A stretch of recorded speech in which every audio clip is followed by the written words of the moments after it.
The room froze when my father sneered. "They gave it to her for bleeding, not bravery," as the general pinned a Purple Heart to my chest. I'd survived Kandahar with shrapnel lodged in my skull, but nothing cut deeper than that insult. Then the general pulled out a sealed folder, his voice turning cold. What he revealed about my own family made the ambush look almost merciful. It didn't start with betrayal. It started with responsibility. I was 12 the first time I paid the water bill without telling anyone. Dad had been drinking again, and Mom was too busy cleaning houses to notice the red slip taped to the door.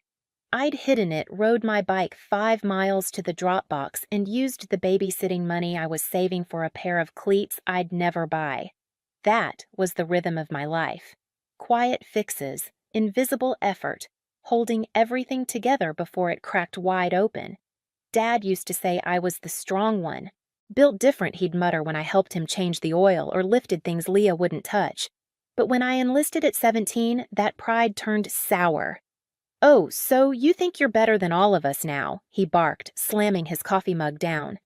There was no family business, just odd jobs when someone hadn't heard about Dad's temper yet, but he still acted like I'd abandoned a legacy.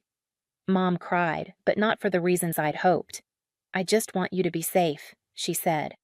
But 2 weeks later, she asked if I could start sending money home. Only until Kyle gets back on his feet. Kyle never found his feet, or if he did, he used them to run from Bill's jobs and accountability. He'd crash on friends' couches, rack up speeding tickets, then call me from some burner number with the same voice he used when we were kids and he broke the window. Harper, don't be mad, but Leah was subtler. She framed every request as if it was for my benefit. "You'd want your niece to have a good Christmas, right? You don't want me to drop out, do you? I paid her tuition more than once." She thanked me once. Over the years, the requests piled up: rent car repairs, emergency vet bills, bail money. I sent what I could even when I was stationed overseas. I'd be crouched in a sand-blasted tent, headaches pulsing behind my eyes, trying to wire money home while listening to mortar rounds in the distance. They never asked how I was, just how fast I could help. I convinced myself it was love, that if I just gave enough, did enough, stayed useful enough, they'd see my worth. But every time I came home, it was the same. Dad scoffing at my uniform, Kyle making soldier jokes, Leah texting under the table during dinner, Mom serving meals like peace offerings while avoiding eye contact. Still, I kept showing up. Christmas, Thanksgivings, birthdays. I came in full dress blues, hoping they'd ask about my deployments, my squad, the lives I'd saved. They never did. There was a photo on the mantel, me age 14, holding a spelling bee trophy. The frame was cracked crooked. No one ever fixed it. I used to think they just hadn't noticed. But after everything that happened, I realized they noticed. They just didn't care. The Purple Heart ceremony was supposed to be the moment it all shifted.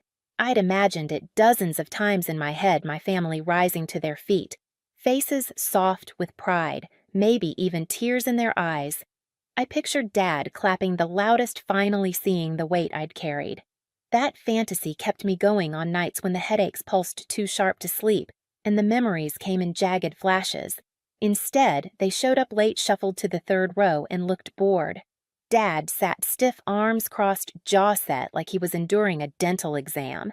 Kyle leaned over now and then to whisper something, smirking like he was in on some private joke. Leah's thumb never left her phone screen. And Mom. She tried. She really did. But the way she clutched her purse to her chest said more than her forced smile ever could. Like she was bracing for impact. The officers around me stood tall, their medals catching the stage lights. They nodded as names were called, as service records were read aloud, each word earned through sacrifice and fire. And still I could feel it, the chill coming off my own bloodline, the one row that wouldn't look me in the eye. Then it was my name. I stepped forward, knees steady, back straight. My uniform fit like second skin, crisp and precise. The applause that followed was warm, respectful. But I barely heard it over the rush of blood in my ears. I found the general's eyes. He gave me a nod. And just as he reached to pin the medal to my chest, the air cracked with my father's voice. They gave it to her for bleeding, not bravery. It hit harder than the blast in Kandahar. There was a ripple of discomfort through the crowd, gasps, a few murmured, "Jesus Christ," but my feet didn't move. My body locked. I didn't blink. I just stood there, the ribbon brushing my collarbone, feeling like I was drowning in my own uniform. The general didn't move either. His hand froze mid-motion pin, hovering just shy of fabric. His eyes shifted from me to the third row, to my father. Then something shifted. He reached into his jacket and pulled out a manila folder, sealed, stamped. My stomach turned. This wasn't part of the script. "Ladies and gentlemen," he said, his voice dropping an octave, becoming something colder, heavier. "We're here today to honor Sergeant Harper Quinn for her bravery in Kandahar. But there's more to her story, and you deserve to know it." He opened the folder. I could barely breathe. "The ambush that wounded Sergeant Quinn was not random," he continued. "Our investigation has concluded that intelligence about her unit's movement was leaked, compromised from within." The crowd stilled. Even Leah looked up from her phone. The source, he said, gaze-hardening, was her own family. After the ceremony, I didn't go to the reception. I didn't speak to the press.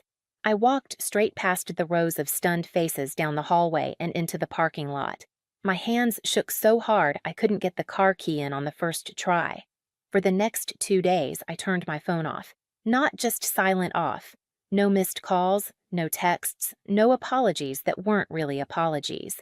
Then I walked into the investigator's office and said 5 words I never thought I'd say: "I'm ready to give a statement." From that point on, I stopped surviving quietly. I started paying attention. The OSI team didn't hold back. They showed me the breakdown wire transfers from Meridian Research to a shared Quinn family account.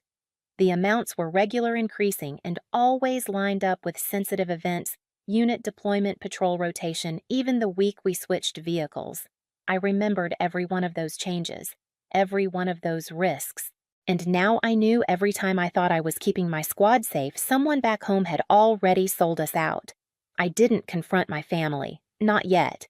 Instead, I changed my bank account, canceled the auto payments I'd set up to cover Leah's school fees and Kyle's overdue phone bills.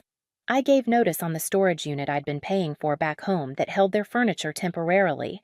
I moved everything into classified control, my comms, my passwords, my mail, and I started therapy. The first session I said nothing for 10 minutes, just sat there staring at the carpet. Then I asked, "Is it still betrayal if they didn't mean to hurt me?" The therapist looked at me and said, "Did you bleed less because they didn't mean to?" That broke something open. I began documenting everything: conversations I remembered, odd requests they'd made, timelines that now made sense. I pulled old voicemails, screened emails I'd ignored. It was all there, hiding in plain sight. A month passed. Then 2. One morning, Leah texted rent's due. "Can you cover it?" I replied. "No." One word. No explanation. 3 minutes later, Kyle called. Straight to voicemail. Then came the group chat message from Mom Harper. "We don't know what they're saying, but we're still your family." I didn't answer. Instead, I printed that message, highlighted the word "still," and filed it with the rest of my documents. Still your family. Like that title erased the blood on their hands. I wasn't out for revenge. I wasn't planning to ruin them. That was never the goal. What I wanted was silence, freedom, and I took it the only way I knew how. I stopped explaining, stopped rescuing, stopped answering, and in that silence, something unexpected happened. I began to breathe again. The silence didn't go unnoticed, and when my family realized I wasn't coming back, not with money, not with explanations, not with forgiveness, they turned up the volume. Mom started with guilt. Powder blue envelopes arrived weekly, her handwriting careful, her words heavy with selective memory. "We never meant to hurt you, Harper. Families make mistakes. But this silence, it's killing us." She never mentioned the money, or the soldiers, or the general's folder. Only her pain. Kyle tried charm. He showed up outside my building one evening, leaning on the hood of a borrowed car like nothing had happened. "Come on, sis. Let's grab dinner, clear the air." I didn't answer. Just walked past him and into the building. He followed me halfway to the door before saying louder than necessary, You think you're better than us now. All that uniform did was turn you cold. Leah went nuclear. She posted a long message online, just vague enough to avoid legal trouble, just pointed enough to cause damage. Some people think war gives them the right to abandon their own blood. Just because you wear a medal doesn't mean you didn't destroy your family. The likes rolled in. So did the comments. People I hadn't seen since high school tagging me asking what was going on. I didn't respond. But I saved screenshots. Then came the community whispering. Old neighbors approached me at the grocery store. Church ladies sent me Facebook messages. Your mom's been so sad lately. Your dad hasn't left the house in days. They miss you. Why can't you just talk to them, because talking had become a weapon? And I wasn't stepping back onto that battlefield. The real breaking point came 3 months after the ceremony.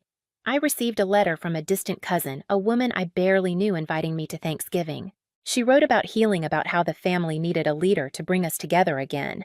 The word leader was underlined, as if this was a campaign, as if I'd earned rank just to be used again. That night, I sat at my kitchen table with the letter in one hand and my Purple Heart in the other. One was shiny, official, earned in blood. The other was paper ink and manipulation dressed up as reunion. I burned the letter in the sink. They'd tried everything: guilt, shame, nostalgia, smear tactics, sympathy campaigns. But I'd changed. I didn't flinch when they cried, didn't explain when they lashed out, didn't reply when they said I was the one who broke the family. Because I finally understood something that had taken me 29 years and a near-death experience to learn.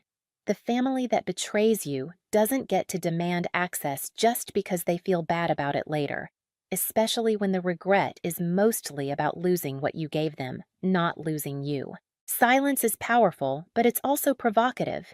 When I cut off the money, the explanations, and the late-night rescues, my family didn't retreat, they regrouped. And what followed wasn't apology. It was war. Mom's campaign began with guilt. Letters in soft blue envelopes, her handwriting curling like smoke. We all make mistakes, Harper. Families forgive. Don't let pride ruin us. But the words never touched the truth.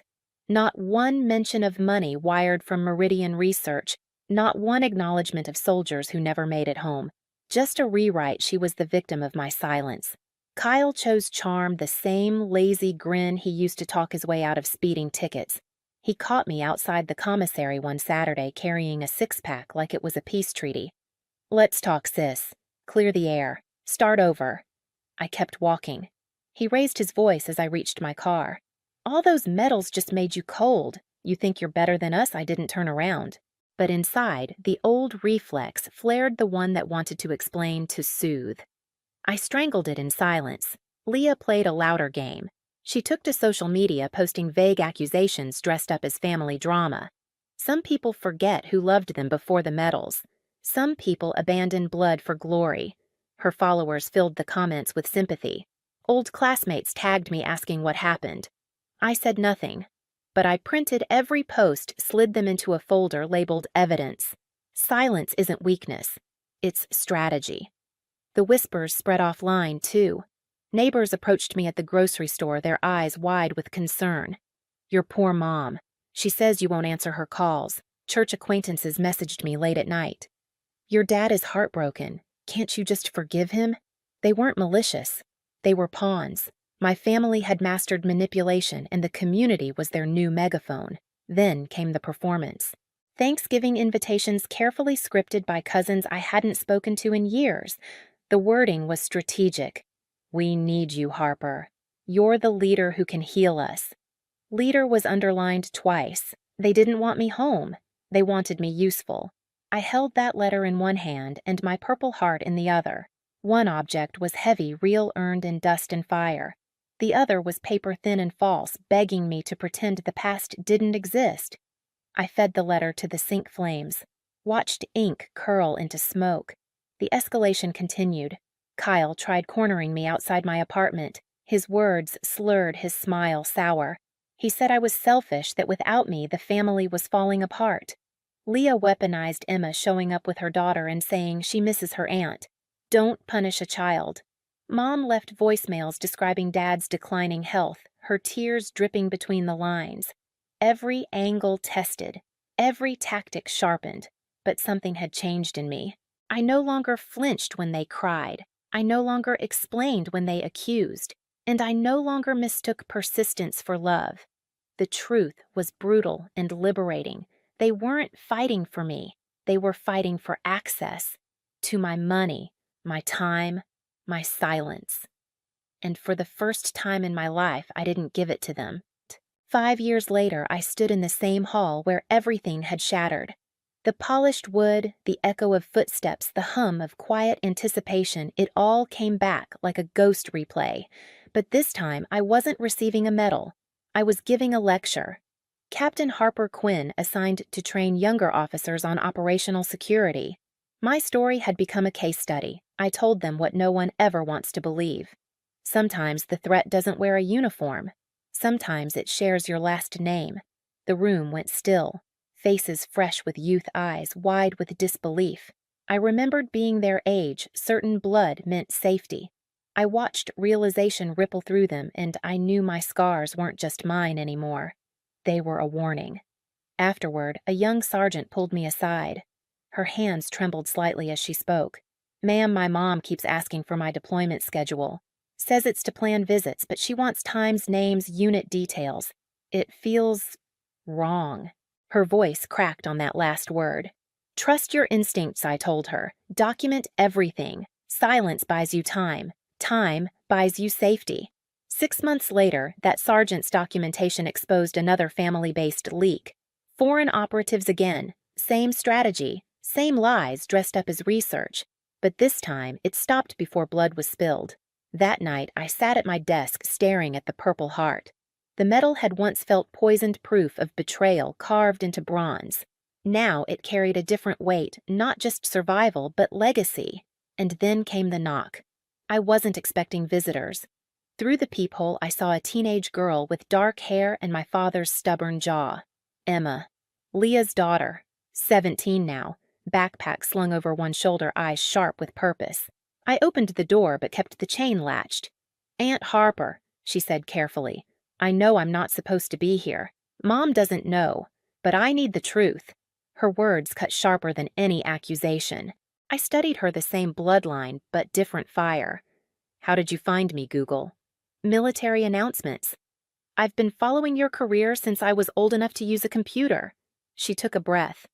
"I found old bank statements. Deposits from something called Meridian Research. The dates match your deployments. Mom always said you abandoned us, but I don't believe her anymore." My chest tightened. For years, Emma had been the pawn the child leveraged to guilt me back into compliance. And now here she was seeking answers on her own. "Why does it matter to you?" I asked.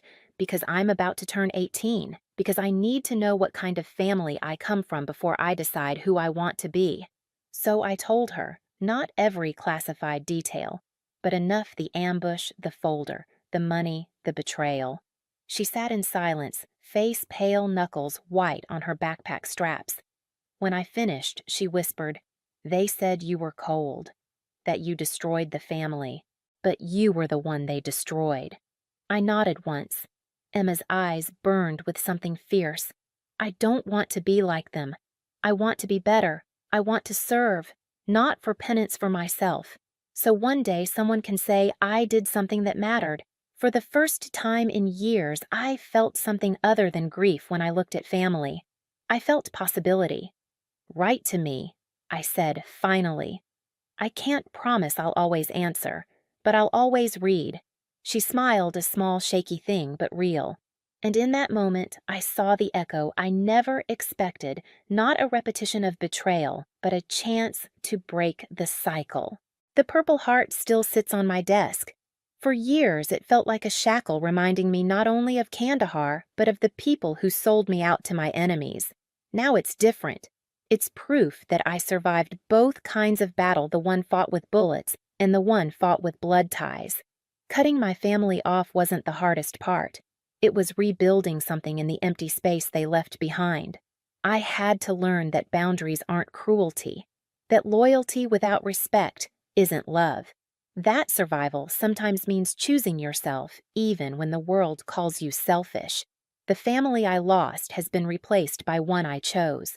Brothers and sisters in uniform, friends who know that trust is earned, not inherited. Commanders who see me not as a paycheck or lifeline, but as a soldier and a leader. These people show up not because they have to, but because they want to. That's the difference. Emma's visit gave me hope I hadn't expected, a reminder that cycles can break. That truth once spoken has a way of taking root even in hostile soil. When her first letter arrived, lined paper folded twice, her handwriting steady, I felt something shift inside me. She wasn't asking for money or favors or forgiveness, just telling me she'd gotten into college, that she was working towards something real, something earned. I keep that letter tucked beside the medal. One a symbol of pain, endured, the other of possibility ahead. Dad once told me soldiers sign up to die. He was wrong. Soldiers sign up to serve, to protect, to fight for a country, for values for each other. What I didn't realize until much later is that you also have to fight for yourself. I've survived war. I've survived betrayal. And now I live by a simple truth: the strongest families aren't always the ones you're born into. They're the ones you build through trust, through loyalty, through choice. And that choice is mine. Always mine. Have you ever been dismissed or betrayed at the very moment you should have been celebrated? Where do you draw the line between forgiveness and self-protection? Share your story in the comments. I read everyone. And if this story resonated, tap like, so it reaches others who need it. Don't forget to subscribe and turn on notifications for more true stories about boundaries, resilience, and rebuilding after betrayal. You're not alone here.